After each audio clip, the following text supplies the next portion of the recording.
hari ini kita sudah selesai melakukan pembahasan renbis dari PDAM Tirta Kandilor dari untuk tahun 2024-2028. Nah, sudah tergambar tadi secara keseluruhan tentang rencana pengembangan PDAM selama 5 tahun ini. Mencakup dari 5 strategi, 3 strategi itu untuk pembenahan internal, pengembangan SDM, pemanfaatan teknologi, penataan tata kelola, dan yang kedua itu untuk meningkatkan pelayanan itu pengembangan jaringan distribusi sama pengelolaan dari spamnya. Ini dalam 5 tahun kita laksanakan. Nanti rencana bisnis ini akan diterjemahkan setiap tahunnya melalui rencana kegiatan dari PDAM, rencana kerja tahunan. Nah, di rencana ketahunan ini nanti kita combine, kita jadikan satu dengan teman-teman yang dilakukan oleh Cipta Karya, sehingga target-target kita untuk bisa meningkatkan kualitas air, kuantitas pelanggan itu bisa tercapai dalam 5 tahun ini. Dan yang paling terpenting, tingkat kebocoran kita bisa kita minimalkan. Untuk ini sendiri Pak, kita kan melihat tadi cakupan kita tuh baru 51 desa kelurahan atau 30, atau ada target per tahun untuk dari itu kita Kabupaten Pasir dari 10 kecamatan. Ya. Baru 9 kecamatan yang ada unit pengolahan air bersih. Ya. Tanjung Aru tidak ada. Target kita 2020 di Renbis di 2027 itu sudah harus ada nanti unit pelayanan di sana untuk air bersih. Tanjung Aru. Tanjung Aru. Berarti 2025 kita sudah mulai melakukan kegiatan perencanaan. Walaupun sebenarnya kecamatan Desa Lori sudah kita coba dalam tahun-tahun ke depan ini supaya bisa juga menikmati air bersih, tetapi ibu kota kecamatan belum. Sedangkan ibu kota desa-desa yang lain yang mungkin jaraknya yang cukup jauh, mungkin tidak bisa pemasang jaringan, itu kan ada fasimas ya yang dibuat nanti. Nah, seperti saya bilang tadi, nanti kita perlu pengembangan inovasi. Bagaimana sih setiap desa itu ada unit pengolahan air bersihnya. Nah, itu tadi juga sudah diterjemahkan di Renbis tadi itu. Pada poin kita mungkin bisa memungkinkan untuk bisa bekerja sama dengan beberapa perusahaan yang mau untuk mengembangkan itu. Maka nanti kerjasama itu kita mungkin kerjasama nanti dengan BUMDes yang ada di desa untuk bisa mengelola air bersih itu.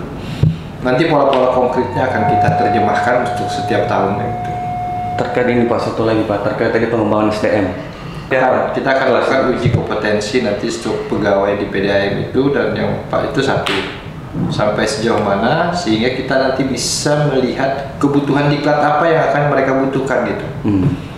Jadi kalau mereka tidak tahu kita tingkat pemahaman sampai mana, bagaimana diklat mau dilaksanakan, kita uji dulu. Dan yang paling terpenting tahun ini PDAM sudah melakukan kerjasama, sudah mendapat persetujuan dari Pak Bupati selaku KPM untuk kerjasama dengan Akademi Tirta yang ada di Magelang, untuk kita mengirim 10 orang putra putri terbaik dari masyarakat kita untuk kita biayai beasiswa untuk sekolah di akademi itu. Nanti kalau selesai dia bisa menjadi karyawan dari PDAM. 10 orang itu Pak ya? 10 orang, insya Allah. Oke.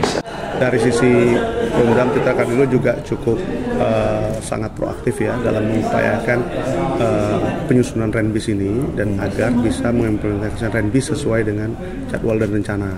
Tinggal nanti memang perlu koordinasi aktif dengan pihak Pemkab ya, dan juga pemerintah di provinsi maupun pusat terkait dengan potensi-potensi pembiayaan dari sumber lain, bahkan juga CSR gitu ya. Untuk peranan dari PT Dikar sendiri nanti selanjutnya seperti apa dia? Ya, kalau dari kami sesuai dengan MOU kan kami memberikan advis Pak ya, termasuk juga supporting masukan-masukan terkait dengan potensi investasi ya.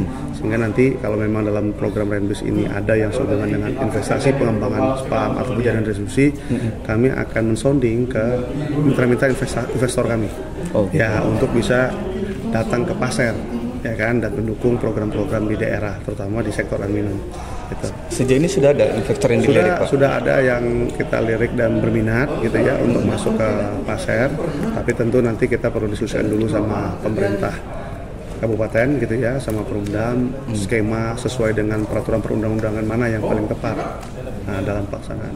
Itu ada deadline nggak? Ada batas waktu atau gimana tuh? Kalau secara tadi diskusi ya kita memang berharap dalam tahun ini sudah ada arahan mana prioritas penanganan yang akan kita fokuskan dengan skema investasi.